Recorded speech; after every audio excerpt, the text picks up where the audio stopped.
Hello दोस्तों, आज की वीडियो में हम लोग बात करने वाले हैं इनर्शिया एंड ग्रेविटेशनल मासेस के बारे में। तो देखिए, इनर्शियल एंड ग्रेविटेशनल मास को समझने से पहले आपको थोड़ा सा इनर्शिया के बारे में पता होना चाहिए कि इनर्शिया क्या होता है। ऑलराइट, इनर्शिया टोटल 3 टाइप से होता है: inertia of motion, inertia of rest और इनर्शिया ऑफ डायरेक्शन। 3 टाइप के इनर्शिया होते हैं। सिर्फ अगर आपको इनर्शिया समझ में आ जाए तो वो तीनों टाइप कोई बड़ी बात नहीं है, वो आप इजीली समझ पाएंगे। उसके बाद में फिर हम इनर्शियल और ग्रेविटेशनल मासेस को अच्छे से समझ लेंगे। देखिए, इनर्शिया क्या होता है कि किसी भी ऑब्जेक्ट की एक वो प्रॉपर्टी बोल सकते हैं या टेंडेंसी बोल सकते हैं कि जिसके कारण वो जिस किसी पोजीशन में या जिस किसी सिचुएशन में है वो उसी में रहना पसंद करता है। वो अपनी सिचुएशन में या अपनी पोजीशन में जो भी चेंज होता है उसको रेजिस्ट करता है, मतलब उसको रोकने की कोशिश करता है। वो नहीं चाहता कि उसके अंदर किसी टाइप का चेंज हो। जैसे अगर मैं आपको एक नॉर्मल एग्जांपल से इस चीज़ को समझाना चाहूँ तो मान के चलिए कि किसी भी इंसान की कोई आदत बनी हुई है। हालांकि एग्जांपल इससे रिलेटेड नहीं है, बट मैं सिर्फ आपको समझाने के हिसाब से बता रहा हूँ। मान लीजिए किसी भी इंसान की कोई आदत बनी हुई है कि वो सुबह 8 बजे उठता है। अब अगर मान लीजिए वो सुबह 6 बजे उठने की कोशिश करेगा तो उसकी बॉडी क्या करेगी, उसको रेजिस्ट करेगी।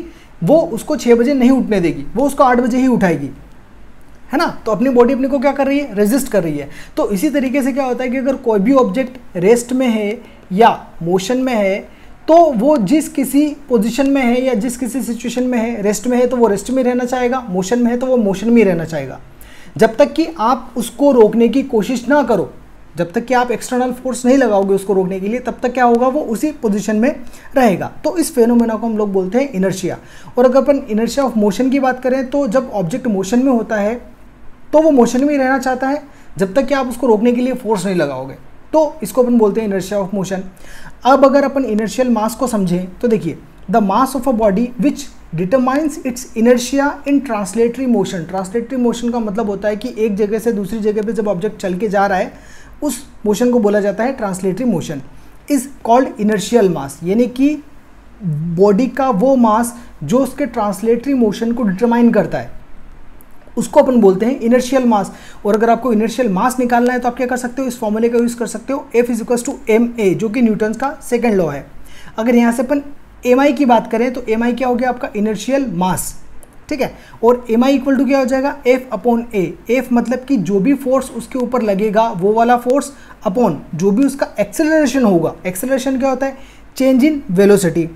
तो जो भी उसका एक्सेलरेशन हो रहा होगा वो, इन दोनों का जो रेशियो आएगा वो आएगा आपका इनर्शियल मास, राइट। तो इस चीज़ को बोलते हैं अपन लोग इनर्शियल मास।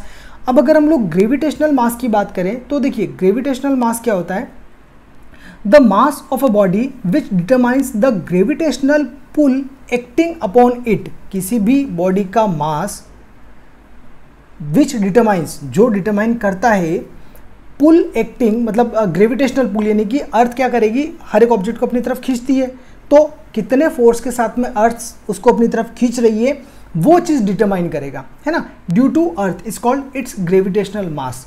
जैसे बाय द फॉर्मूला अगर आप इसको समझने की कोशिश करें तो इसका जो फॉर्मूला होता है, यानी कि अगर एक बॉडी और दूसरी बॉडी के बीच में ग्रेविटेशनल फोर्स या फिर अपन बोल सकते हैं कि फोर्स ऑफ अट्रैक्शन जो लगता है वो कितना लगता है, F = होता है Gm/r²। यहाँ पे m है, कैपिटल M जो है वो है अर्थ का मास, और mg है पर्टिकुलर किसी बॉडी का ग्रेविटेशनल मास, और r है रेडियस ऑफ द अर्थ। तो यहाँ से अगर अपन mg की वैल्यू निकालें, m और उसके बेस में g, है ना, mg मतलब ग्रेविटेशनल मास अगर निकालने की कोशिश करें तो क्या हो जाएगा, F × r² /gm। आप इसको सॉल्व करके अगर mg को अकेला करोगे तो ये वैल्यू आ जाएगी। F जहाँ पे क्या है, फोर्स है, फोर्स ऑफ अट्रैक्शन, r है radius of the earth, g है आपका यूनिवर्सल ग्रेविटेशनल कांस्टेंट जिसकी वैल्यू होती है 6.67 × 10⁻11, राइट। और मास m, कैपिटल M है आपका अर्थ का मास। तो इस फॉर्मूले को यूज़ करके आप लोग क्या कर सकते हो, ग्रेविटेशनल मास निकाल सकते हो। आप चाहो तो कोई भी ऑब्जेक्ट लो, उस ऑब्जेक्ट के बीच में और किसी मतलब जो फोर्स लग रहा है अगर आपको वो पता है तो वो आप इस फॉर्मूले से उसका ग्रेविटेशनल मास कितना है वो आप लोग फाइंड आउट कर सकते हो, ठीक है। तो ये था अपना इनर्शियल मास और ग्रेविटेशनल मास। इस वीडियो में के लिए इतना ही, बाकी हम लोग नेक्स्ट वीडियो में देखेंगे। Thanks for watching.